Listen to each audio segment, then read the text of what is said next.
Going? Yeah. Well, I won't waste any time. You know almost every sicko in this city. Shake him down. Do what you have to do to get a lead on this maniac. If I find him. Do what you do best. And try not to waste the wrong guy, huh? But then again, what do you care? Okay, ready to go.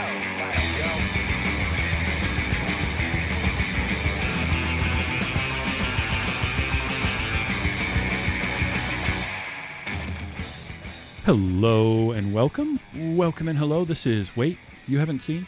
It's a show where we talk about movies, and specifically, we talk about a movie at least one of us has never seen before. I'm your host, Travis, a.k.a. TV's Travis. This is episode number 254, and our movie this week is the 1986 Sylvester Stallone-led Cobra. And here to talk with me about it, they had seen it, I had not. It's Steve and Izzy from Everything I Learned from Movies. How are you two? Hey, everybody. Doing great. How about you, Travis?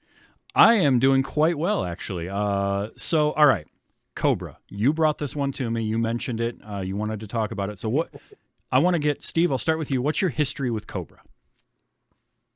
Oh, gee. I feel like I watched it as a kid when it came out on VHS once, but it was one that was like always on, like the edited version was on TV and stuff like. Because I was like 5 when it came out, right? Sure. And yeah, it's fantastic. It's a goddamn. It's a cinematic masterpiece. Thank you, Canon Pictures and Sylvester Stallone, for going above and beyond. Right. I after having seen it now, I have some thoughts. Izzy, how about you? What's your history with Cobra? When did you first see it? Hey, when was your first time watching Cobra? Oh, I think this is I don't remember exactly the first time I've seen this movie. I think this is one of those ones that was like on TNT when I was homesick from school one day, and I remember very distinctly thinking, like, watching it and going, "Ooh, the bad guy's the alien manhunter from X-Files. I'm in." Yeah, go Brian Thompson. Yes. Excellent. So I had not seen this, and it wasn't really, there was no reason for it. It just sort of wasn't one that, because I had a lot of movies growing up that I watched. This wasn't one of them. I guess my dad just wasn't that big of a Stallone fan, and so we didn't have it. Now, I watched a lot of Rocky, specifically 4, growing up, and I've seen a lot of other Stallone stuff, but for whatever reason, this one wasn't one of them, and I just kind of never got around to it. So when you brought it up, I thought, well, this is a perfect opportunity, and I have my first thing after finishing this movie was, why the hell did I wait so long to see this? Exactly. Yeah. It's fantastic. It's I don't know. Like my dad was a cop around the same time too, so I'm sure he watched it like the one time and was like, "All right, well, this isn't like accurate at all." Blah blah blah. Right. And my dad had the aviators. He was he was a good 1.5 taller than Stallone is, but True. Yeah, he's like, "Oh, that's not how it really is." Blah blah blah. It's just a bunch of shooting them up. Which normally he'd be like, cool, but he saves that for Predator, you know? Yeah. Sure. Yeah. Go for the outlandish ones, right? Yeah, the loose interpretation of the law in this movie might have gotten to I'm sorry, you mean the that wouldn't come for another 10 years. The law didn't happen for 10 more years. But in America, there's a robbery every 11 seconds. So that was the thing, right? It kicks off like immediately with that monologue in Stallone, and I was just like, oh, I know exactly what we're getting here. This is already going so hard, and it doesn't need to. And I was like, oh no, perfect. It needs to. Well, this movie needs to go hard. And so one of the things I was thinking of watching this is this, for me, after watching it now, feels like Stallone's Commando, right? Like, because like Commando came out, and it's not Schwarzenegger's best movie, and it's not his most popular. It's not the one that people will talk about first, but Commando is awesome, right? There's just something about Commando and the ridiculousness of it. Like, it's not Predator, it's not Terminator, but it's so dumb and so much fun. It's him carrying a tree over his shoulder and then cut to him feeding a deer. That's right. What Commando is. Oh, exactly. And that's what this feels like. John Matrix? Okay. Yeah. Yeah, the but Matrix you hacked. that's what this one feels like to me, is like Stallone doing his own kind of Commando, where it is pretty ridiculous. It is way over the top. It is completely outlandish, and it's so much fun because of that. Like, it works because he's taking it so seriously. Because I did read that this idea for him started when he got cast as Axel Foley in Beverly Hills Cop initially. Beverly Hills Cop. And then he like rewrote the whole script, and Paramount was like, no. And so they went in a different direction. And he basically took that and morphed it into Cobra. And I kind of like that. I can't picture him, especially in the mid 80s. I cannot picture him as Axel Foley. It's hard to divorce Eddie Murphy from that role. But like, well, I mean, you think of the humor of Eddie Murphy in that film, and then the humor of Sylvester Stallone in this movie, where he's, you know, cutting pizza with scissors and going on like his type 5 about health foods, like, oh man, you do those fries, you get a life preserver out there because they're drowning in that ketchup. I actually had a note right before he said that of like, would you like some fries with your ketchup? And then he goes into talking about, I was like, okay, well, these jokes write themselves, obviously. No, it's just, it's so dumb, and it's so much fun because he's so serious about it. Yet there has to be some tongue in cheek going on. Like, Stallone has to realize how dumb it is. Yeah. And then on top of that too, they're doing a lot of like, they're standing on the shoulders of something like Dirty Harry, but almost a parody of that, but not quite, right? Exactly. I was gonna say, like, it's crank up to 11, and then like, Yeah. I mean, like, this is a little too far, guys. Come on, like, everybody likes their Second Amendment, and just put the criminals back out on the streets, and it's like, yeah, but Right. I mean, even going so far as to bringing in Andrew Robinson and how was his name? Rennie Santoni, who were in the first Dirty Harry, right? Andrew Robinson was the Scorpio. Oh, yeah, yes, he was in it too. That's right. And Santori was a cop named Gonzalez. So he plays a cop named Gonzalez here. And reading about it, it's just because he's ethnically ambiguous. that's fair. In reading about the movie too, apparently the original ending had Detective Monty be like behind the whole group, the whole cult. And So yeah, the original version was like an extra 45 minutes, and throughout this movie, it's totally like, okay, yeah, this guy's obviously behind it, because every single time it's like, for example, there's the whole big car chase where he's chased by like 2 cars, and they drive through the town and jumping out of parking lots and crashing into boats and shit, right? yeah, And then afterwards, you know, it's like I said, there's more than one of them. And it's like, that's absolutely ridiculous. Why would you even say something like that? Right. Because there was 2 cars and at least one person in each of the cars, plus, you know, the litter of corpses all over town that I've been leaving behind. Own 2 cars, okay, Stallone. That's not what I'm saying. Yeah, you're saying this guy has 2 cars. I get it. Whatever, man. So I'm just Pretty supposed much. to hold DMV records for everybody in the tri-state area with 2 cars. yeah. In California, I don't get it. It also plays into like We all need Andrew Robinson is an actor who, when he appears in something, you don't trust him, right? Like, Oh, absolutely. What, Hellraiser, Yep. fucking Deep Space Nine. Yeah, Oh my god, you don't Garrick is trust Garrick. amazing. at all. Yeah, but you don't trust him. So when I see Andrew Robinson, I'm like, okay, so he's the bad guy. And then for it to not end up going that way, You don't trust the gas station dressmaker in DS9? no. It's a floating gas station. But like, I do the same thing with Anthony Hopkins, right? Ever since I've seen, him as Hannibal Lecter, it's just, he's not, I can't trust him. I'm waiting for it to happen. So, there's that, but He's watching The World's Fastest Indian, just waiting for that. it's pretty much Second, was he in Secondhand Lions? No. TV, but Yeah. lemon trees. But now eat those kids. It's gonna happen. You This just know was it. Steve's This was Steve's problem with oh my god, my brain just froze up on the movie. Never mind. I'm done. Okay. Oh god, That's all right. It'll come back to you in 5 minutes, and you the bad can. one with Gerard Butler. I'm not sure. And it was toast. It had like 3 or 4 villains, and Steve couldn't figure out who was the Oh, bad guy. Geostorm. Geostorm. Yeah, because it's like, Geostorm. well, Ed Harris in this movie, obviously he's the bad guy, but then again, so is Andy Garcia. Oh yeah. And yeah. Gerard Butler's the main character, but he has a brother who I think is a dick in 21, or that across the universe he wasn't particularly awesome. And Geostorm. I feel bad because, like, by all accounts, Andrew Robinson's a really nice guy, and he's great. I love him and stuff, but it's just I just keep waiting for him to be the villain. So to not have him do that and let it just. But you mentioned how the original cut of this was 40 minutes longer.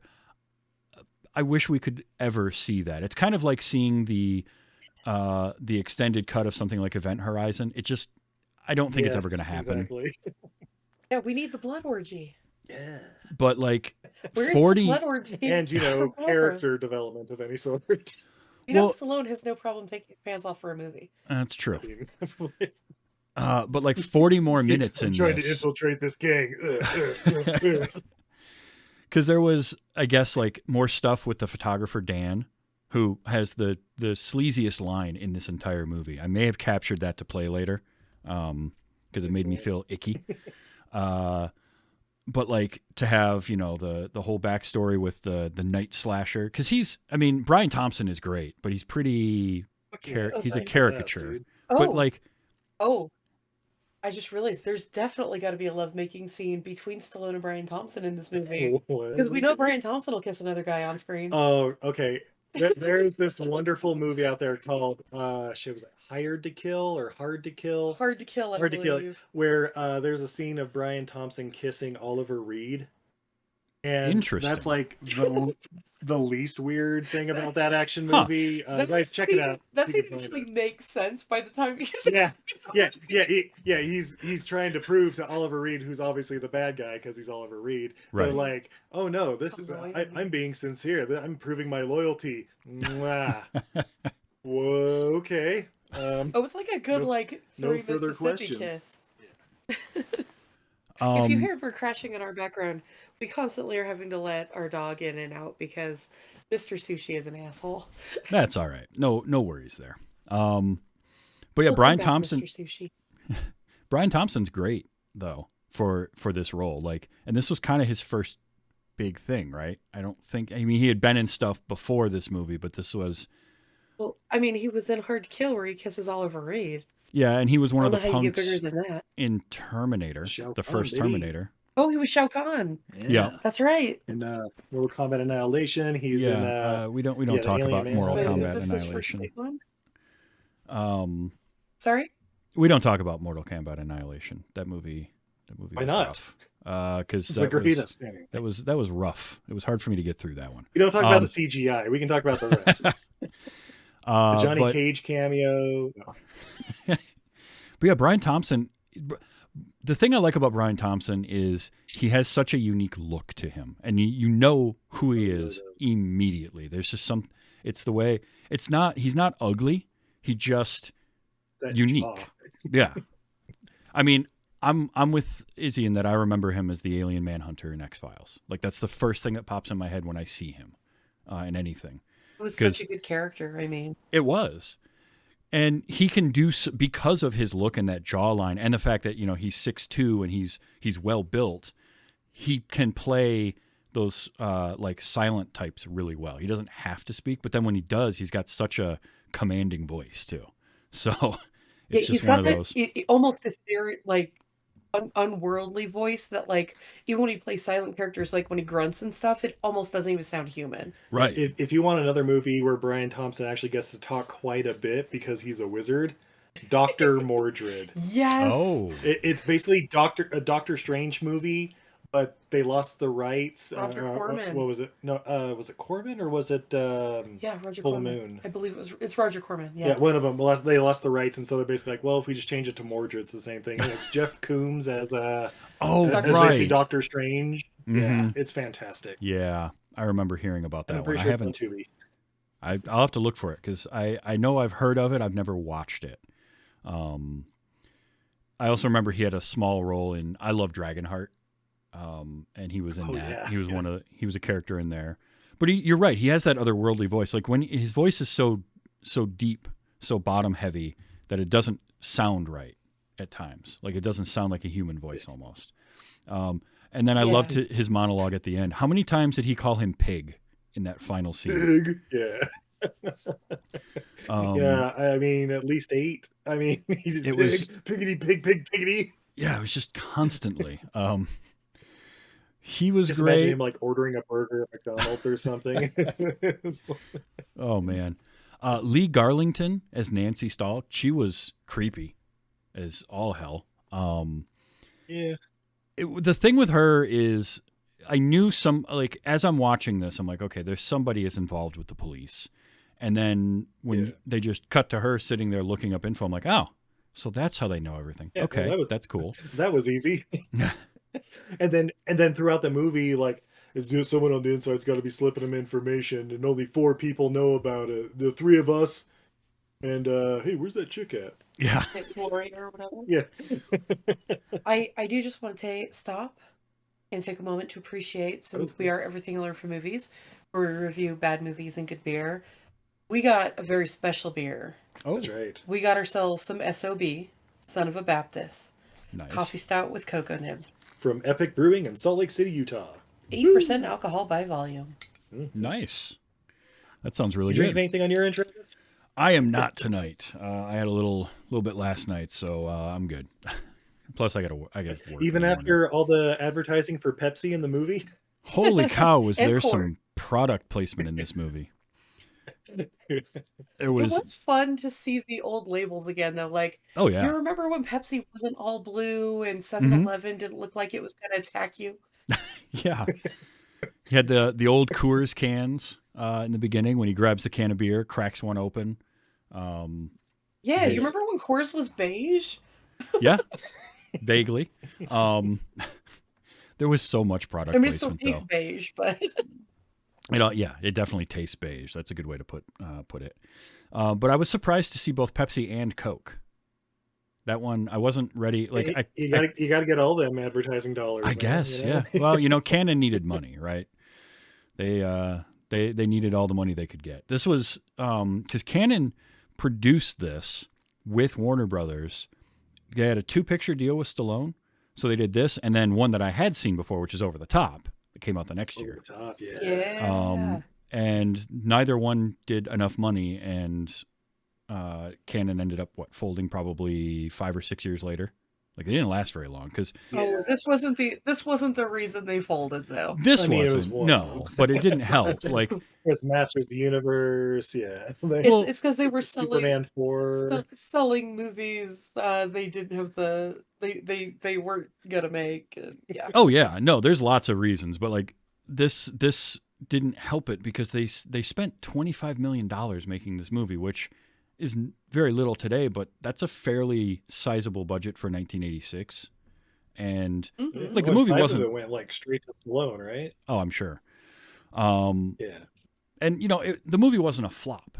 It had a big opening weekend. It was like a $12 million opening weekend. Again, you got to adjust that for 30 something years ago. Yeah. But like, back when pictures were a nickel, Yeah, you could, and you tied an onion on your belt because that was the style at the time. Exactly. But like it made 50 million in the US, like 160 I think worldwide. So it wasn't a flop, it just wasn't as big as they were hoping. And then Over the Top didn't do very well. I'm sorry, whenever we hear that from like Disney and stuff, it's like, oh, it didn't make $1 billion. Whee!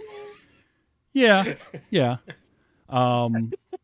But this movie got a huge cult following, and its legacy is so much more than what it was on the box office, which is great. Because I love like movies like this. Yeah. And that's what I like about movies like this. And this kind of movie doesn't get a theatrical release anymore, I don't feel. I feel like this movie, if Cobra, what Cobra is made today, it's going direct to streaming. And it kind of bums me out because these sort of, it's not a big budget action movie, but it's not a low budget film either. It kind of sits in the middle there. like I'm trying to think last year, like the mid budget, high body count, like R-rated movies, and it's like Sisu, which was pretty dang good. Hmm. Like I'm trying to think any other ones that were like really good that came out last year that I watched. I mean, you get stuff like Boss Level and all those, but that's like yeah, one or two a year it seems. The Yeah. rest have to be Yeah. PG-13 to get the kid money or whatever. I don't know, or spin-off potential. I don't know. Hmm. Yeah. I guess John Wick. Occasionally we get a Deadpool. Yeah. Yeah. I mean, they Right. exist. And this, could have easily had sequels to it, I feel like, but because it didn't make as much as they were hoping, they just kind of went away from it. And I think Stallone had, more Rocky movies to make, ended up doing another Rambo movie, and never came back to this. Oscar. Yeah. And then he started going in a very different direction. Yeah, I think like yeah, right after this it was like he was starting to try to be super funny and everything. So it was like Tango and Cash, which is amazing. Hmm. Oscar, which I've honestly never seen. Stop or My Mom Will Shoot. Yeah. I think Lockup is in there somewhere, but that wasn't particularly funny. I think that was when he started realizing, maybe I should get back to action. Yeah. What's crazy is this movie came out the same year that Rocky IV and Rambo First Blood Part 2 came out. Those were all within a year of each other. I guess those two were the year before, 85, Yeah. and then this one comes out in 86. And he had worked with the director of this, George P. Cosmatos, on Rambo. So he brought him in for this. Yeah. Now, the rumors are that this was kind of ghost directed by Stallone, right? You've probably heard that. Yeah, I've heard that rumor. I've also heard the rumors that like Stallone just wouldn't even show up on set some days, and so like when Brian Thompson's calling him a pig and all that, he's really just talking to like a script person or something. Yeah, yep, I've heard Yeah. that. Meanwhile, he's watching a basketball game at home or something. I don't know, but Because this was or peak Stallone and his ego. I feel like at yeah. some point he kind of realized that you can't take yourself too seriously, but he hadn't gotten there yet. So yeah, it's also not the first time I've heard those rumors about Cosmatos. By the way, George P. Cosmatos, who directed this, but he also did Tombstone, which the rumors are that was really directed by Kurt Russell. And you know what? Oh yeah. I was going to say, you know what? Hats off to George Cosmatos if you can get that gig and have somebody else do your job for you, and you're just kind of there to like sign off on it or maybe edit later. Like, hey, cool, long career, man. Yeah. Not just Escape to Athena and maybe like Leviathan. Wasn't that the one other one? Leviathan was one he did. Yep. I mean, I Yeah. mostly know him for Tombstone, and then his son actually did Mandy, right? Mandy. Yep. Which Yeah. blew my mind when I heard about that, because I was researching that movie and I was like, oh, that's Cosmatos. It's Panos Cosmatos. And see, I heard a rumor about that one that I was actually directed by the Cheddar Goblins. So Probably was. That I believe. But when you have a star like Stallone on your movie, there's going to be he's going to have a lot of say in it, right? Especially when he helps write the script. So I kind of get that. But like, I remember hearing an interview with Michael Biehn talking about Tombstone and how people make all the rumors that Russell directed it and all that. And he's like, no, look, George Cosmatos directed the movie. Kurt Russell had some say, but he did not direct the film. So I feel like some of that gets a little blown like out of proportion. Yeah.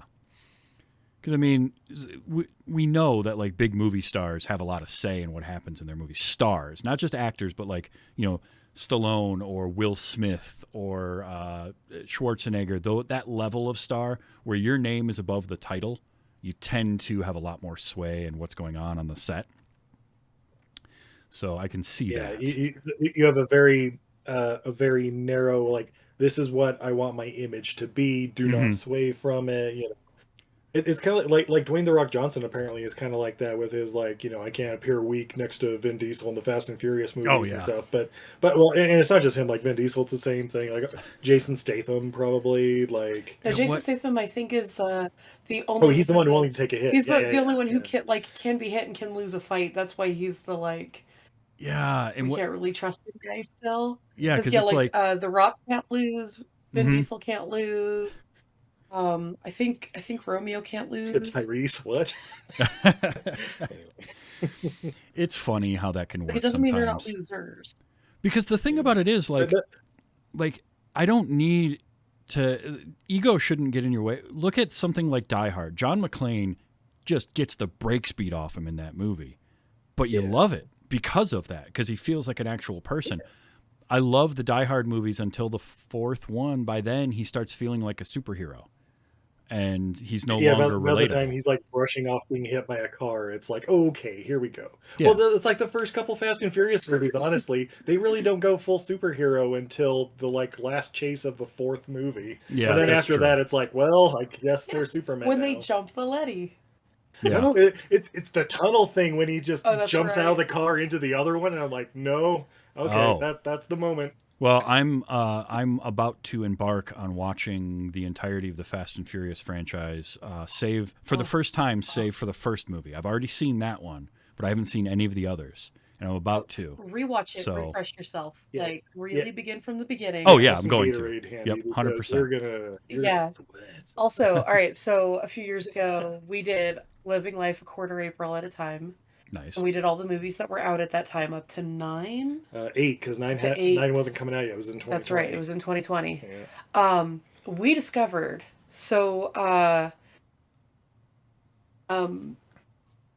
all right, sorry, in Tokyo Drift. Yes, in Tokyo Drift. There's a last scene where they have to race the Yakuza, Mhm. and Twinkie, Played by Bow Wow. played by Lil Bow Wow. Little Bow He was Wow still at the Lil time. Bow He was still little. Yeah. Okay. He's holding up a phone, obviously live streaming from his Nokia, but he goes, "Yo, Uncle Deck. Uncle Deck, check this out." And Jason Statham plays Deckard Shaw. Yes. So is Bow Wow Deckard Shaw's like adopted buddy, because we know him and Idris Elba. Idris Elba from Hobbs and Shaw. Wait, I'm talking gibberish to you because you've only seen the Yes, first movie. Idris Yeah. Elba will come in later, Oh, and there's a whole fight between Idris Elba and Jason Statham, where Jason Statham says, "You were like a brother to me." Mhm. Interesting. All right. Well, I'll be looking And for if that. we hadn't been watching them back to back to back, we wouldn't have caught some of these beautiful little gems. Also, the same guy has been involved in the writing process. Yeah, since that third since movie. that third movie. Yeah, Mm. Chris Murphy. I don't know. That would make a and- difference. Morgan. In 10, they brought Lil Bow Wow back. 9. Or 9. Yeah. Whatever the one is where they went to space. Yeah, that's number 9. Spoilers. Well, I heard that they went to space. Well, I you're gonna know, love it. I know bits and pieces of sort of what happens, but I'm looking forward to just diving into them because it's ridiculous. Well, Kind of back like to Cobra. Okay. So let's say Stallone has this cultivated image he wants Mhm. portrayed of himself in the movies. Do you think it's the guy that cuts pizza with scissors and has a gun cleaning kit in his egg carton and is like home computer crime lab setup? I This guy has no other life. He No, has his he- vintage car, which and he has. we're gonna get to the car because I have thoughts on that. Oh, But yeah. yeah, no, I even had a note. I'm like, this guy's got some ridiculous tech in his house for 1986. Like, I was Oh, yeah. impressed by that. I guess. I mean, this is kind of 80s cop movies, movie tropes, the movie in a lot of ways. Like, it's all of them in one. Because you got Art LaFleur is the police captain who at one point yells at him and basically telling him you can't do things by your own rules. You gotta follow the system and all that. And you've got the detective that doesn't like our main cop. Our main cop is the one with questionable morals and is kind of his own judge and jury. With his, he's got his partner that has some weird quirk. In this case, the guy's just junk food addict. Like all of these, I'm like, wow, we're just ticking off every single box. That's what happens when you're part of the zombie squad. Am I right? Right. I love that, the zombie squad. And apparently that was a real thing. Yeah, I guess, Like, which is crazy to me. I'm like, '80s horror movies must have been really bad if they had an entire squad dedicated to, stopping Night of the Living Dead 2 to happen or something. Right? Well, what if Tarman comes back? Clack, clack, clack, clack, clack, clack. Not in LA. We also even had like the tropey thing where the police captain has to meet him outside of the precinct in like a parking lot to put him on the case, because that only ever happens in This a is off movie. the book. Right. Yes. Which was a great scene. And the best thing about those scenes in parking lots like that, there's never just a guy just like walking out to his car and like driving home from a day of work or whatever. And like a hospital parking lot is the most isolating, like desolate place. Like nobody ever uses a hospital parking lot, though it's always full for some reason. Yeah. It's I don't know. That feels like something that Tarantino would put into a movie though. Like, right, his people are meeting, they're having their clandestine meeting, and then some dude just kind of walks through the background, gets into his car, drives away, and they're like, wait, did he just hear what we said? And then they follow him, type of thing. Like, I would love that. Hey guys, sorry, I'm just putting my groceries in the back here and I'll get out of your way. Don't worry. We forgot about the song and dance number at the very beginning of the movie. Song and dance number? Yeah, where they're clanging their axes together. Oh, Jesus, yeah, that's right. Cling, cling, cling, cling. So yeah, that was part of the stuff that got cut, right? Like that was because I assume so. Yeah. What I read was there was going to be there more was a whole song and dance ritual. They had their stonecutters meeting. Right, but it was like a whole culty. It was a lot more culty and a lot more like satanic cult type thing, and most of that got cut. And so it's just like, all right, a bunch of random people, guys in suits, guys in bikers and leather jackets, clanging axes together for reasons. And dancing. They had a whole dance routine going. Yeah, it's something. But we made sure to have the whole montage of Brigitte Nielsen doing her modeling with. Oh yeah, with the full song and everything too. Oh yeah. There's a couple. You guys, I just realized this movie is a musical. I mean, it's somebody fight me on it. I think it's about 2 montages short of a Rocky 4, but it's close. It's getting there. Like, so Stallone liked his montages in the 80s. Oh, sorry. Speaking of the soundtrack, did you read about the song that was written for this movie but didn't make the soundtrack? I did, because first of all, the music was fantastic all the way through. Oh yeah. No notes. Yeah. At one point, as I'm watching it, I wrote myself, I'm like, I love this Miami Sound Machine style soundtrack when he's first going to his apartment. And then I thought it was in Miami for the longest time. That's what I'm like, this feels like it's supposed to be LA, but he's playing Miami Sound. Is this Miami? And then I look at the credits and I realize, oh, it is Miami Sound Machine. Like literally is. I just thought it was like a cheap version. But no, it was the real version, just no Gloria Estefan. Yeah, but the song that didn't make the cut, and God, I wish it had, but it was also so perfect in Transformers the movie, is The Touch. The Stan Bush song, The Touch, was written for this movie. I can't believe. I'm trying to think. Would that have been the end credits song? Do you think? Is that what they were originally going for? Probably. Maybe, or like when all the motorcycles were chasing him in the back of the truck, he's like, "You got the touch." Oh, that's perfect. That's where that song belongs. I might have to try and re-edit and just insert that song, insert The Touch into that action sequence. When they're clanging the axes together, that's like the bass line for it or something originally. That's how it works into the movie, right? It's you get the clanging and then it slowly morphs into the song. Oh. Guys, I got it. That's totally it. It's the whole part about the cult or whatever. Brian Thompson's like being introduced or whatever. Is like, that's right, the one, the only, the Night Slasher. You got the touch. Dun, dun, dun. Oh my God. How is everybody feeling tonight? Oh, that's perfect. I will say though, action sequences in this, pretty damn good. Like that car chase. Of course. That car chase was awesome. I wasn't expect. I don't know what I expected with this. I didn't expect the car chase that I got for some reason, and I should have because it's an '80s action movie. But it was great. I really enjoyed it.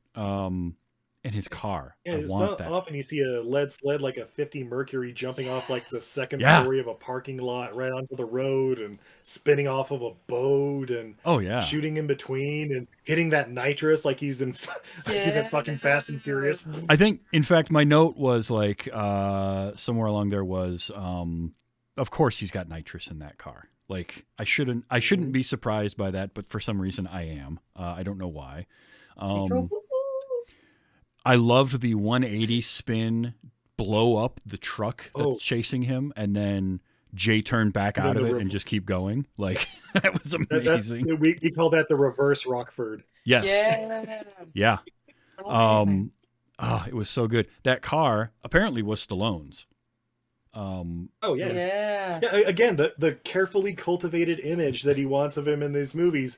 Yeah. Pizza with scissors, the gun cleaning kit, like all the oh yeah, you should use a vegetable or something in there with the pizza, the pizza with scissors thing. It's so Oh, and odd. he cuts it at a maniac angle. Well, yeah, he just like he's the serial killer, right? He's the well, that's what psychopath because he reveal. There you go. But he cuts just the end of the pizza off, puts the rest back in the box, and just eats the little triangle, like just the point of the pizza.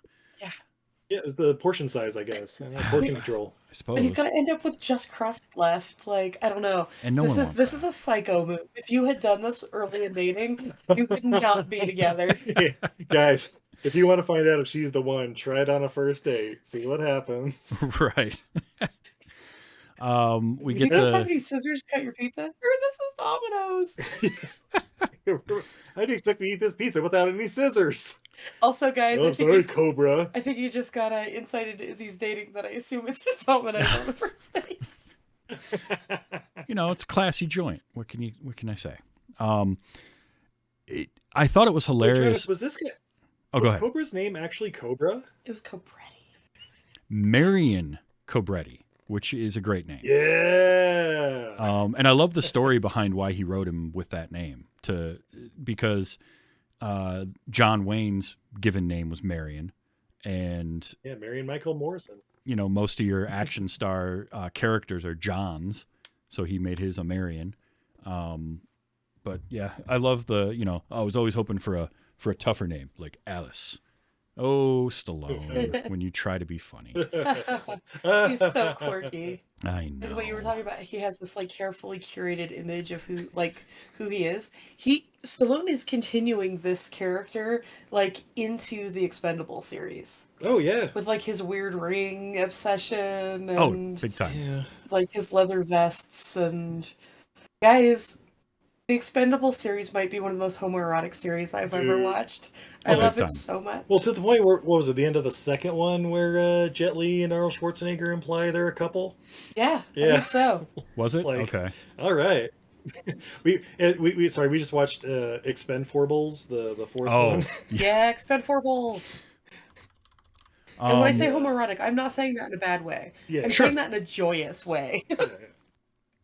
I mean, look, it is what it is. Those movies definitely are a thing, though.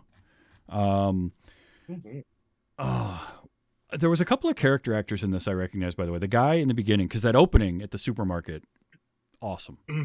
Okay, so what do you remember Marco Rodriguez from? So Marco Rodriguez was Torres in The Crow. He was, and the reason that I remember him from that is because he has a line in that in the TV edit, he's talking to Ernie Hudson's character, and the TV edit of it, he says, "Bull flippin' spit." And for whatever reason, in my head, permanently will never go away. I can hear it no matter what. So that's what I remember him from first. What do you remember him from? Every time I see him in the opening of this movie, I think of him as in Hamlet 2. If you haven't seen it, check it out. It's a hilarious little comedy. Yeah. Yep. I know what you're talking about. The father of Haywood, you blow me? And he's like he's like the very I've actually written 4 books and my wife has 3 doctorates and blah blah blah. And so to have him be you want a fucking diamond? I'll kill everybody here, man. I'm like, oh man, the 80s were rough on non-white actors. Right? They were. Oh, He- and in this opening gorgeous scene, Steve and I noticed something. Steve and I have seen this movie many, many, many, Many times. times, Many many times. Mhm. Something we never noticed until this watching. This is a Christmas movie. That's right, Christmas movie. I Yeah. totally never even noticed. Yeah. Even with bodies flying into Christmas trees and shit, I never realized, like, oh yeah, there's a Santa at a bridge toll booth or Mhm. whatever. There's, decorations everywhere. But because it's L.A. and or Miami, I don't know. But yeah, L.A. It's like, oh yeah, it's just decorations are up. I feel like they wanted that to be more of a thing and then just kind of gave up on it because it's all in that kind of opening part and then nothing. And it's never mentioned in any dialogue. So it feels like that was in an early draft of the script. And they started setting up and doing sets and then just kind of were like, whatever. It's California. There's no snow. No one cares. Yeah. Yeah, I was thinking that it probably tied into like the cult thing because there's like a lot of pagan holidays around. Right. There's a lot of worldwide holidays around Christmas and the solstice and that. Mhm. So they were like talking about how like there were 16 dead in 2 weeks, and so it's like maybe they needed to get a certain number of people killed before New Year's, I don't know. Oh, that could be. Yeah, Yeah. well, Or before the the solstice. solstice, Yeah, yeah. that makes sense. Yeah. I mean, it makes sense as much as anything else in this movie. Well, and that's Did I the just put more problem. Like, thought into this than the writers? Maybe. you certainly put more thought into it than the editors because they just, that's what happens when you cut 40 minutes out of a movie, right? Like, that's a lot of time. That's so much time. A lot. And, you have to wonder because I know I was reading that it initially got an X rating, so it was much more violent, and they cut all that back. Blood orgy. And so it's very, very curious to see. Again, I would love to see that cut of it. I don't think we ever will. Just because the 80s, one of the things is we think about it as being kind of a more freewheeling time, but like the MPAA at the time was really strict. I mean, I think about some of the this stuff. was the whole satanic panic. Yeah. This was my kids watch Gremlins and now they're traumatized for life and shit like that too. Or Temple of Doom or whatever. The creation of PG-13 and all that kind of stuff. But like the 80s, people in the 80s were a bunch of pussies. I see what you're saying, Travis. Yeah. But even things like the Friday the 13th movies famously would have things that had to get cut down for an R-rated horror movie. It's just one of those things. So it's like we're kind of lucky in a way with the movies that we have these days because you can have something like a John Wick or Sisu, I think you mentioned was last year, and how brutal those movies can be. Like, think about how cut down something. Like think about Violent Night or whatever coming out last year compared to when Silent Night, Deadly Night came out or whatever. And like, oh my god, this movie needs to be stopped. Right. It's exactly. Like, is it because John Leguizamo wasn't in it? I don't know. Because we recently on another podcast I do called Gore, we talked about Silent Night, Deadly Night, and watching it, I'm like, okay, I get it, but at the same time, it's not that bad by comparison. But it's sort of like telling somebody, like when people say, "Oh, The Exorcist is the scariest movie I've ever seen," and somebody watches it today and they're like, "I didn't find that scary." It's like, well, okay, but put yourself in the mindset of somebody in 1973, right? You've never seen that 50 years ago. You put it side by side to Exorcist Believer or whatever, and it's like, oh man, those were both kind of scary, except one was good. Right? Yeah, Exorcist Believer had it just. I won't go into it, but I was underwhelmed. It doesn't have the song "I'm a Believer," then it's not a Believer movie. I think it does in the end credits. If it doesn't, the Smash Mouth version, of course, the original. Well, in honors that he passed away this last year. It's an memorandum. Ooh. You see? Wasn't that going to be the name of our podcast?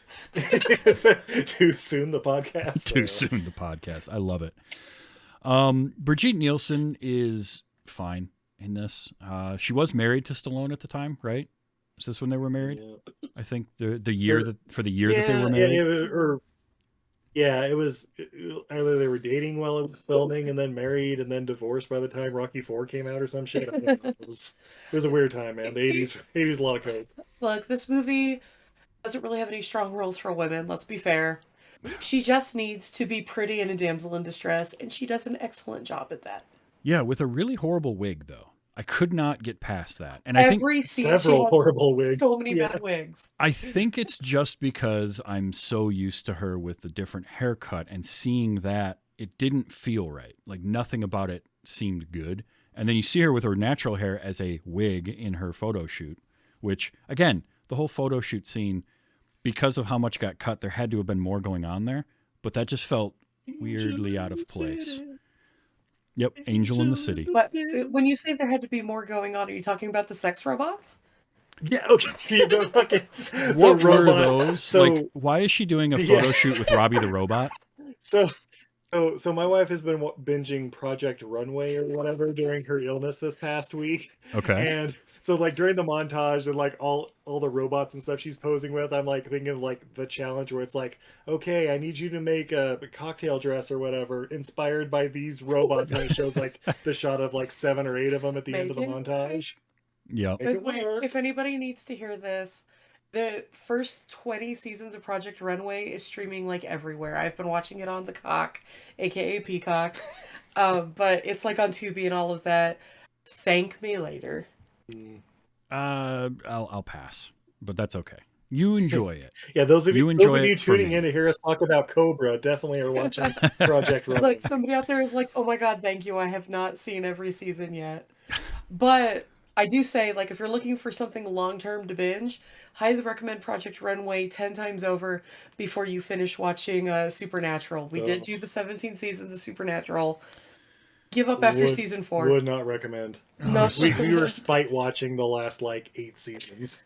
I mean, it would be like And somebody else is watching. like, I'm a huge fan and I have the tattoo in the cookbook. You didn't watch season 15. Yeah, look, every season after season 8 is season 6 of Highlander. Okay, It's a show that They're runs that trying to- long. It's hard to do, right? Like NCIS was It great is. for the first few seasons, but 22 seasons of that show just feels like a bit much. So yeah, I like feel like they just release the same episodes again every once in a while, just see if anyone's paying attention. Like, hold on a tick. very Holy well cow, could. look at his hair again. I mean, think about like The Simpsons is great, but at some point it just kept being on no. the air. The first 7 seasons of The Simpsons are great. Yeah. Yeah. I mean, I'll give it like 15. but 30 plus years of anything is Yeah, just going to get old. exactly. Yeah. That's a reason why I prefer it when a show can be on long enough to, like Star Trek The Next Generation, when it hit season 7, they're like, all right, we're done. And they didn't want to All go right, any longer. Beverly fucked a And, ghost. We're done. Yeah, it's basically. Once your captain has repopulated a planet with one of her underlings in the form of a lizard, you've kind of done everything. Talk about Thanks, Voyager that way. And that was like season 2. But it's one of those that I appreciate when a show does that. One that I love is Psych, and Psych hit a point, and they were like, okay, well, we can't go much further than this, so let's just end the show. And I appreciate that. But you don't want to go the opposite end of the spectrum, which is a show that gets started and then can't finish because it gets canceled. But stuff like Fringe, I liked because it had kind of its short run. Granted, its last season was a little rough too, but it ended sort of on its own terms. When a show goes like Supernatural for that long, you're gonna run out of ideas. You just can't help it. So yeah, I won't. I don't know if I'm ever gonna watch all 17 seasons. Good on you for that. Cobra can't even get a sequel. Okay, so here's the other thing. Cobra is based on a book, Right. Yeah. Fair Game. Mhm. And yes, the Fair Game that came in the 90s with Billy Baldwin and Cindy Crawford. And it's like, wait, is this the same? I guess it kind of is, except she's not a model. She was like a computer thing, whatever. Like, it was something to do with computers. I remember that was like Cindy Crawford's job in that movie. Guys, I'm not gonna lie, it's been 28 years since I saw her stunt double's tits. So I don't know the details. feel like both of these movies are saying they're based on the book is like, well, we took there's 2 characters in the book and there's 2 characters in our movie, and that's where the similarities end. I don't know. Is that close enough? Yeah. Yeah, that's good. I did love the story though that apparently Stallone wanted to re-release the book with his name as a co-author.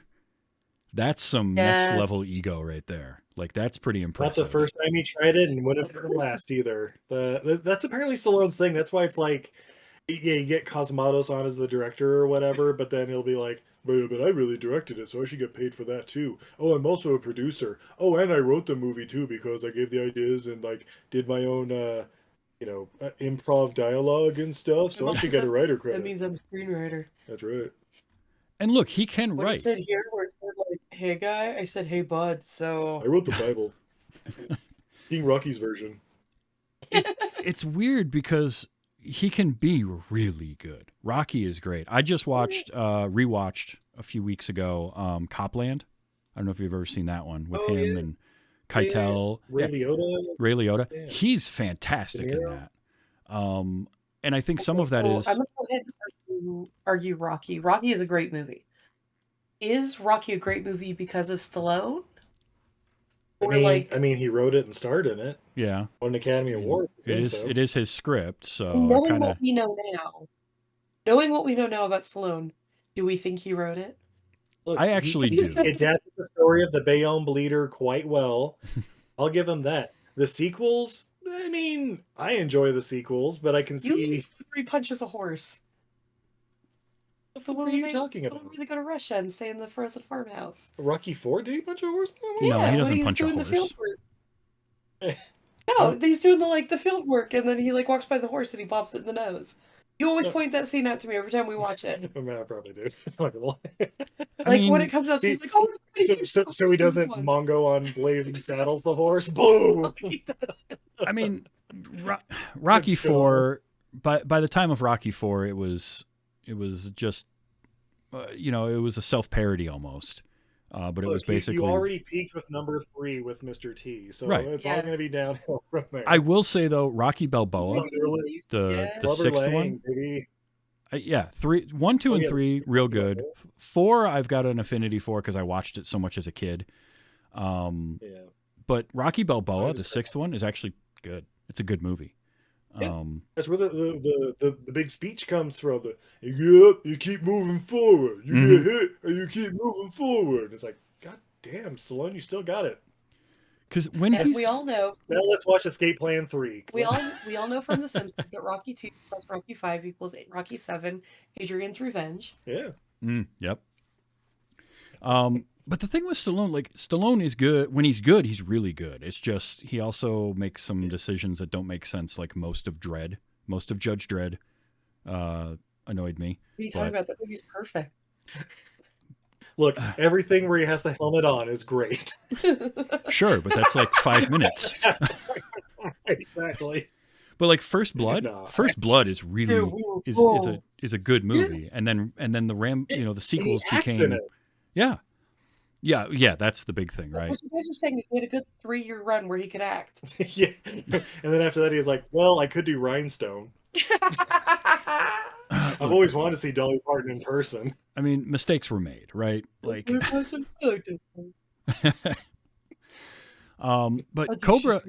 Cobra is one that deserves its cult following.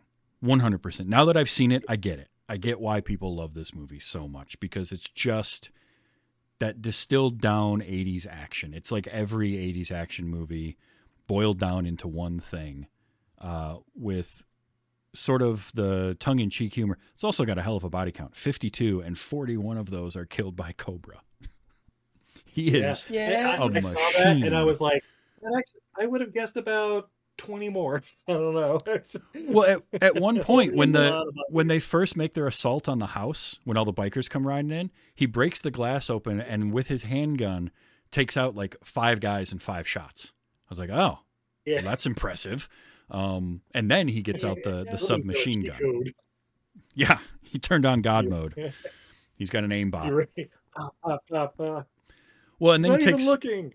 Yeah, and he takes his jacket off, and he's got that submachine gun that he was putting together with the holsters and all that. I'm like, that's a shoulder holster right there. That thing was ridiculous. Okay, so my favorite thing about them being in the motel room or whatever is he's putting the gun together, cleaning it, whatever, and he's clack. And then Bridget Nielsen's leaning up or whatever. He's like, "Oh, sorry, you can't sleep." Because you're making fun fucking weapons, dude. Right. You're building an armory over there. Of course you can't sleep. Plus You're that saying room. sweet nothings to your weapons over there. Like, yeah, I can't sleep. Why don't you get over here and run me out real quick, and then maybe we'll get some sleep. Right? Listen, Cobra, Like, I just need to- not everyone sleeps to the Acting. smell of gun oil, right? Like, it's just Use how my it goes. muscles Well, machine, back to too. what you were saying about this movie deserving its cult following. I'm a firm believer in that a movie is only as good as its villain. And Brian Thompson is one of those actors that he is not always in good stuff, Mhm. but he is amazing in everything he's in. Oh, I've yeah. never seen him half-ass it in anything. Yeah, no, Yeah, I'm even in Shao Kahn and that Mortal Kombat movie you don't care for or whatever, he's doing the and I will take over the world. I mean, you know, all Yeah. that. he doesn't ever phone it in, right? Ever. Like, No. and I Always 100%. appreciate actors that do that, even when actors are doing stuff for a paycheck. Like, it's one of my things with Nick Cage that I talk about a lot, and it's why I celebrate him every Careful. August. Careful. Being Because the patron saint of our podcast. because Nicolas Cage will take projects, sometimes because he's got a tax bill he's got to pay, and I'm fine with that. Mhm. He won't say no to things, but he doesn't ever phone anything in. He makes choices, he goes for it, and he puts himself into whatever he's doing. So even if it's not great, he's great in it in some way. There's something about what he's exactly. doing that's awesome. That was why, like Bad Lieutenant, Port of Call, New Orleans. That movie is so good. That movie is bonkers, right? Because it's Werner That Herzog was and one Nick of the first Cage. movies I was like, has Travis done it? Yeah. Well, I had to, because I had heard so much about it, and I'm watching this, and all I'm thinking is like, this is insane. And then I'm reading about it afterwards, and there's a quote from Werner Herzog about that movie that will live rent free in my head forever. Do his accent. I can't do a good Werner Herzog, but he basically was like, if they tell me that that I'm not allowed to have my iguana, then I don't think I can be a filmmaker. And Perfect. I Excellent. love that, because I just embrace weird. Like we were talking about Twin Peaks recently, and I'm watching that I watched the pilot for the first time, and I'm just sitting here like, David Lynch is great, because people will think he's all deep and all this stuff, and in the back of your head it's just like, nah, he's just being weird for the sake of weird. Like, oh, that light's malfunctioning. You know what? Leave it. Let it flicker in the scene, because it just looks strange, and people are going to do whatever with it. And people will like it that way. And People then love it when I am unnerving to them. People will read too much into it, and they'll have a career 30 years from now. and it worked. It worked for him. Like, it's great. I love that. So, it's just one of those things. And that's why, like, I can get behind a movie like this, because there were choices made all along the way, and some of them aren't the right choice, but they're the perfect choice. Yeah. Like the music. Well put. I mean, the music doesn't make sense half the time. Like, that song playing over the end was killing me. The end credit song was killing me. Yeah, it was great. Because it sounded like it should have been at the end of Over the Top or something too. Like, Yeah. it was a very similar. Like, I expected like so like, this is America. Like that. Right? Like, it should be in a Ford truck commercial or something. Yeah, not this like gritty movie with like the night slasher, and then you've got this like pop rock song playing over the end of it. It was killing me, and I loved every second of it, because it's just so silly. Oh, that was a great line. So I did capture some audio from this, because there was a few good moments. So I'm going to play some of these. We're going to talk about. First of all, every time I liked the idea of a serial killer, but not one guy. He had like a little team that he would go out and do his kills with. Because they didn't go big into like the whole cult aspect of everything. I was more confused with the dance numbers and the people clanging the axes together. But I was like, oh, this is kind of cool, though. It's a serial killer with like backup. Yeah, if it's just one serial killer, it's like, then what the fuck was I just watching? Where he was driving his motorcycle and there was, the precursor to Stomp going on. Yeah. But every time I would see Brian Thompson with the pantyhose over his head, all I could think of was Raising Arizona and just hearing Son, you got a panty on your head. it's running through my head the whole time. Yeah. Could not help You myself. can't hide that chin under pantyhose. I'm no, sorry. no, you No. cannot. It's like either it's Brian Thompson or fucking Mac at Night or whatever. So I love early on when Art LaFleur comes up, and one of the first things he says to Andrew Robinson is, All the Cobra. "Call the Cobra." And I'm thinking, okay, all right, so that's our movie. There we go. Like, they know this. Roll They call. credits. He's got a nickname amongst the police force. And again, when he shows up in that car and he gets out looking like the least police detective police officer you've ever seen, I loved it. Yeah, he looks like one of the guys from Grease grown up. He does. He does. He's got his high-waisted Like jeans. Adrian's the Med, like 5 years after Grease 2. It was like, hey, guess what? I'm Marion Cobretti now. Or Cobretti. Marion Cobretti. Cobretti, yeah. There you go. When he grabs the intercom. So the whole opening scene, by the way, really good. Love that. The whole opening scene's amazing. It's just, it just got better and better as it unfolded. And he sneaks his way in, and he's like, he's supposed to be super badass, but then there's moments of it where I'm like, that's the pranciest run I've ever seen. But okay, sure.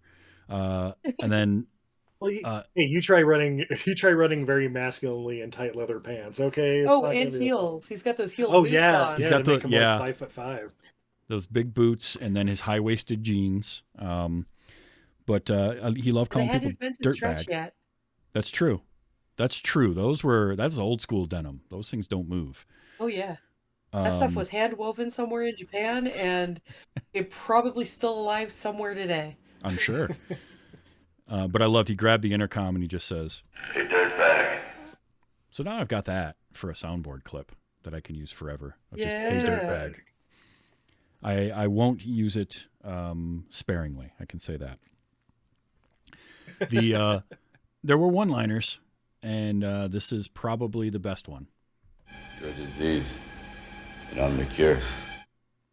You're a disease, and I'm the cure. Yeah. Which I was surprised they didn't bring that back at the end. Right? Like I kept waiting for him to use that line again, and they never did. The other good one in that scene, though, is I'll blow this whole place up! Go ahead. I don't shop here. Yes. Yeah, that always gets a chuckle out of me. He's just like, So whatever, I don't shop it, man. Not my neighborhood. But what stayed with me in that was not just the I don't shop here. Did you notice the cutout F-bomb? Have you ever realized that?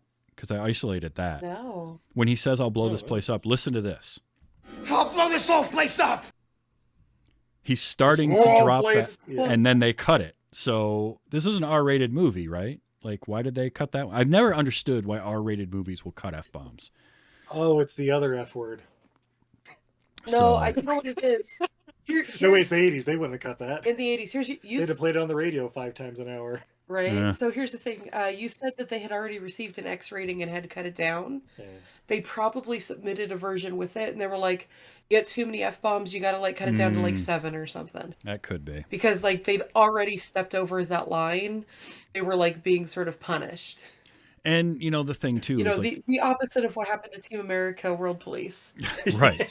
Well, the thing with it is whenever the MPAA does that, they don't tell you what has to get cut. They're just like, you got an X rating, you got an R rating, and then you have to figure it out. I remember Kevin Smith talking about that with Dogma, where they just kept telling him it's too violent. He's like, there's no violence, it's all off screen. So, there's Yeah, that. I know occasionally they'll do a like, you get 10 off F bombs or something like that. Mhm. Like you got to cut it down. Yeah. Let's see. This one's just called. The knife rape is okay, but this language, oh boy. I labeled this one damage. I don't remember what this is. So here we go. I'm like really sorry. Do you think there's like any damage? Oh, yeah. It was the way she was Oh yeah, trying to when sound you like an go- airhead.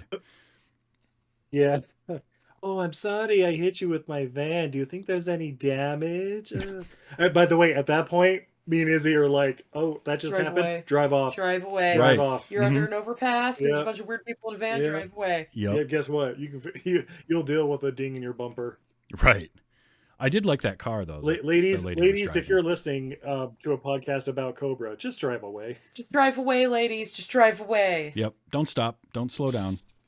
Just keep going. Okay, this is the icky line, which this is Dan, the photographer, and I guess a lot of what he had in the movie got cut out. But this one just made my skin crawl a little bit. I'd be sick not to want to sleep with you. Okay, then don't do it for me. Do it for your career. Like, oh, come on, dude. You're terrible. Don't do it for me. Do it for your career. That's right. Ugh. You know, it was the 80s. It was a different time, but still, ugh. Didn't love that. Welcome to being a woman in the world. I'm sorry. That's all I can say. I'm sorry. It's like, So I did like this. I thought this was a cool line. This is Gonzalez when they're talking to her in the hospital room. We're a pair of really nice guys who are here to ask you a lot of bad questions.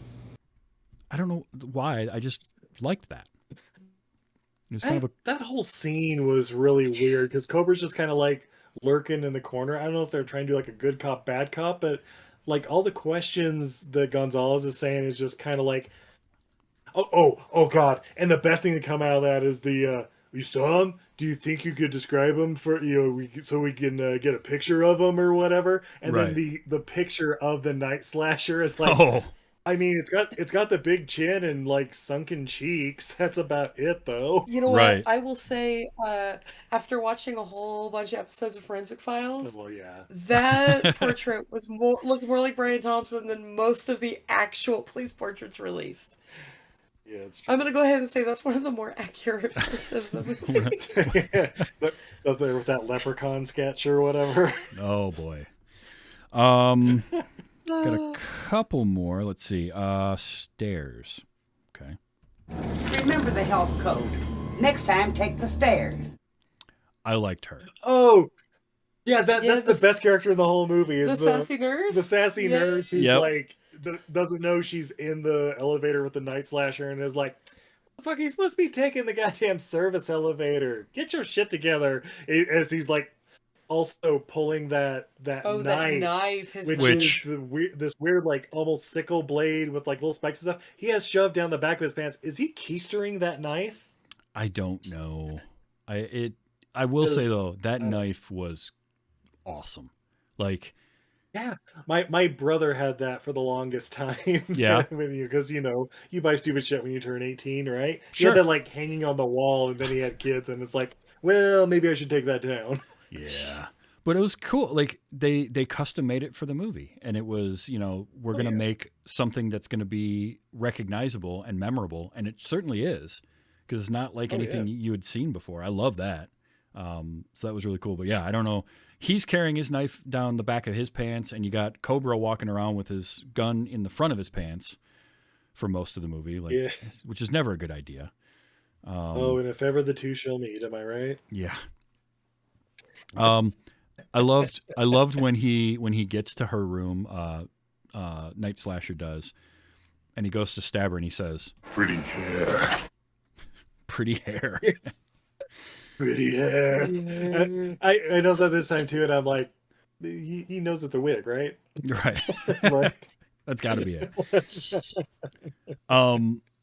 I got this one because Andrew Robinson saying, "He's the psycho." He's the psycho. That's perfect. Scorpio is calling someone else a psycho. Works for me. Yeah. Again, by that point, he's definitely not the bad guy, guys. Right. Absolutely not. Not at all.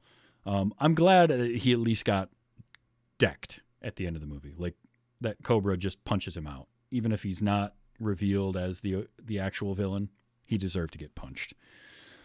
So here's the thing, like you got the 40-man Sow where like I guess he was originally like at least one of the inside guys or whatever with it instead of the lady or whatever. It's like they have another ending where like Cobra, I don't know, punches him and then like cuffs him and throws him in the back of the van or whatever. Like how does that roll out at the end of the movie when it's like, I knew you were about it the whole time? And he's, they like rip his shirt open and it's got all the satanic tattoos and shit or something. Yeah, like I that. guess. Right, it's me. It was me. I was waiting. I was totally waiting for the Frightener speech. My body is a roadmap Yeah, of madness. exactly. Well, so I guess it was before they even shot that other ending. They changed it, so they never actually shot anything like that. But it was originally he was going to have a tattoo, and I think part of it was Andrew Robinson didn't want to get the tattoo makeup done because it was going to take like several hours to do.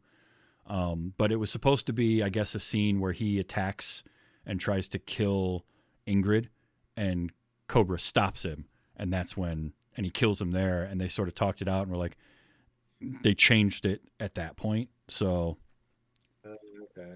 but yeah, and then once again, 80s cop movie tropes. You got to have this. Cobretti, do you know you have an attitude problem? Yeah, but it's just a little one. Yeah, but it's just a little one. Oh, so good. No, your attitude problem, not your penis. Look, I can't believe it took me this long to see Cobra, but I'm gonna watch it more often. Like it's gonna be something that just can become kind of Christmas tradition. It We're might. watching it this next Christmas. It might have to go into With my like Lethal Weapon and Die Hard and. Yep. Yeah. With basically Die Hard, Cobra, and any Shane Black movie. It can become your Christmas traditions. Long Kiss Goodnight, baby. I go with Kiss Kiss Bang Bang myself, but Long Kiss Goodnight's good. That's a good one. I am a complete and utter monster. My Christmas movie is Jingle All the Way. You are a I monster. know it's terrible. I know that is a bad movie. Put that cookie down. No. After almost 20 years of working retail, no, more than 20 years of working retail, that movie just speaks to something in my soul. Yeah, it's rough. But yeah, that's Cobra is. Thank you so much for mentioning this one and bringing this one to the show because I had a blast watching this. I just had so much fun. Our pleasure. Or we could do one we also hadn't seen, but usually when it's like, hey, we should watch that movie, we just watch it. Yeah. Oh, I get how that can be. We're not the kind to wait. Yeah. No, I totally get it. I just like for me, it was one of those. Cobra was a movie that I was always in the orbit of, and I just never landed and watched it for whatever reason. And so That's me and Avatar. Check that off the list. We're glad we could share it with you, and we'll see you back in August when we're talking Nick August Cage movies. Yes, or was it it's going to happen. Cage-a-palooza? Is that what you guys call it? That's what I call Ours it. is Yeah. Nick August Cage. What's okay? I have so to. many good Nick Cage movies. Gotta ask you, why August? Why did you choose August? Because Nick August Cage, it just sounded good. Yeah, we have bad puns for like the month theme, Yeah. months or whatever. And we were like plotting out our year one year, and we were like, what month sounds the funniest with Nicolas Cage? So we played around like we're gonna do November Cage, but Nick August Cage sounded the funniest. That's awesome. That's how we make most of our decisions, including how we got married. Yeah, that's true. Hey, that's how I got a nacho cheese fountain at my wedding. Well, it worked. So that's cool. It's funny because, you know, I chose August just randomly. It was the first year of doing the show, and August was coming up, and I'm like, I want to do all Nick Cage movies this month. I think that would be fun because he's amazing. And it just became my yearly tradition, and it was just a random thing. So it's funny that you do August Nicolas Cage movies as well. But yeah, we'll definitely have something going on during Cage-a-palooza, some kind of crossover we'll talk about as we get closer to that, because that'll be a lot of fun. But speaking of, you guys do a show. Let people know what that show is, where they can find it, because I was on it recently as well.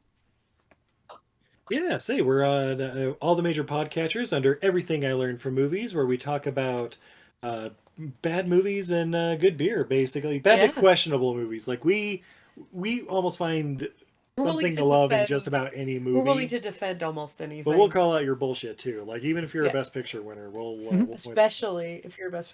It mostly started because we realized all the movies we loved, everybody else thought were terrible. My favorite movie in the entire world is Big Trouble in Little China.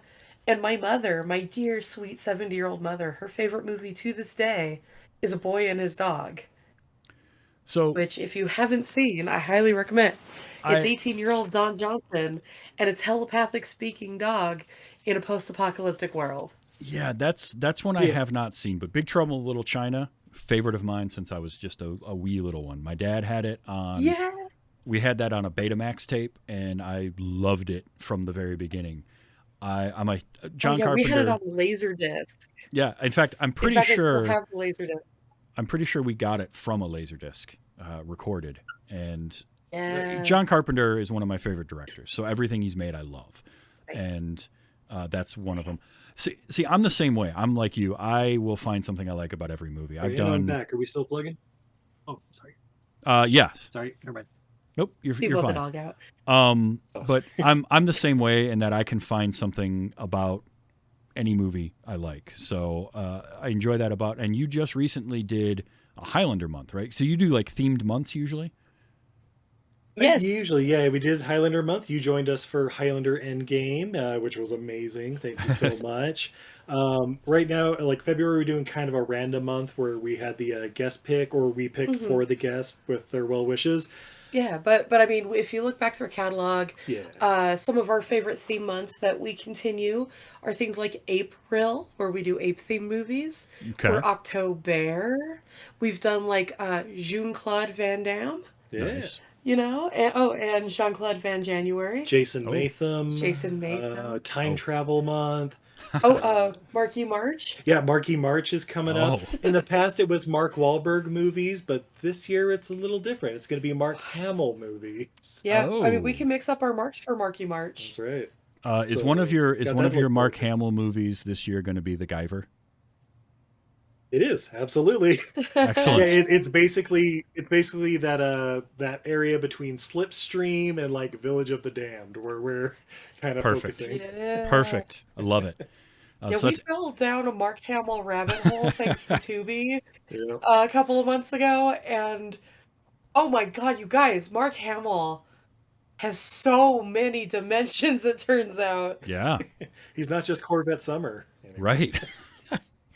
So that's everything I learned from movies. Check it out. I had a blast coming on the show talking. I mean, I'll always talk Highlander anything, but it was a lot of fun coming on and chatting with you guys. And it's been fun having you come onto this show and talk with me. I've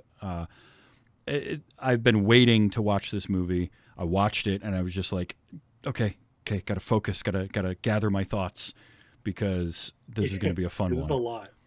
It's a lot in a tight 80 minutes too. Yeah, which I also appreciate. Consistency to be 80 minutes. Yeah, I appreciate a movie because, like last week, I did Everything Everywhere All at Once. Fantastic movie. Love every second of it. 2 hours and 20 minutes long. It's a long movie. Yeah. So it's nice when you can watch something that's 85 minutes with credits, and you can get in and get out. So yeah, thank you so much. This was a ton of fun. Everything I learned from movies. Check that show out. Next week for this show, you're gonna be surprised because I am as well. I don't know what it's gonna be yet.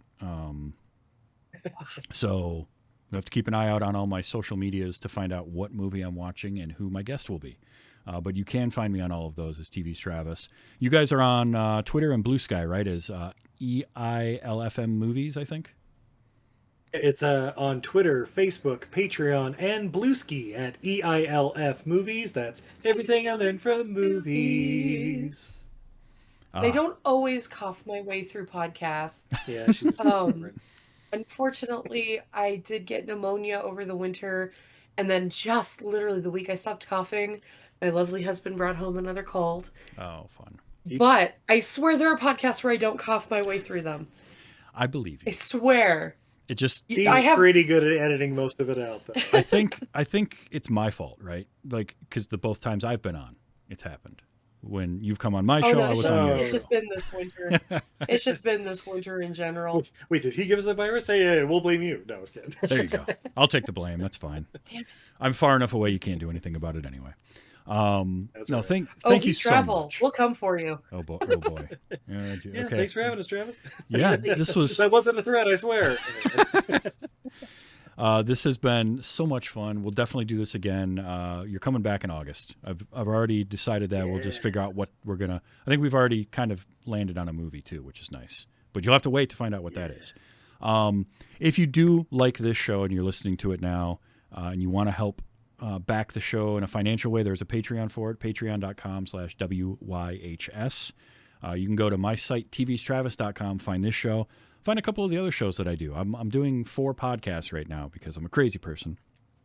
And obviously, I just can't stop. But you can find them all there, tvstravis.com. What's that? I said, are you at least married to your co-host? No, I don't have any.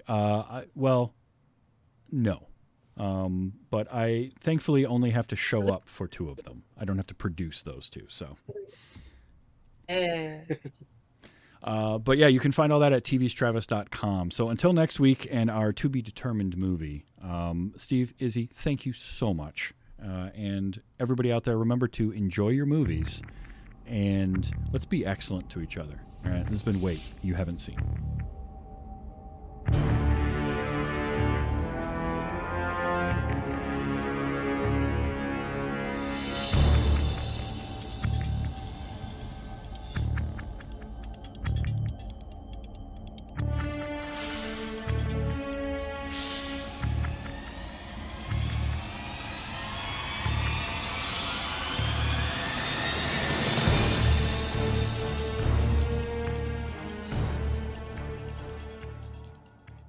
You know what the trouble with you is?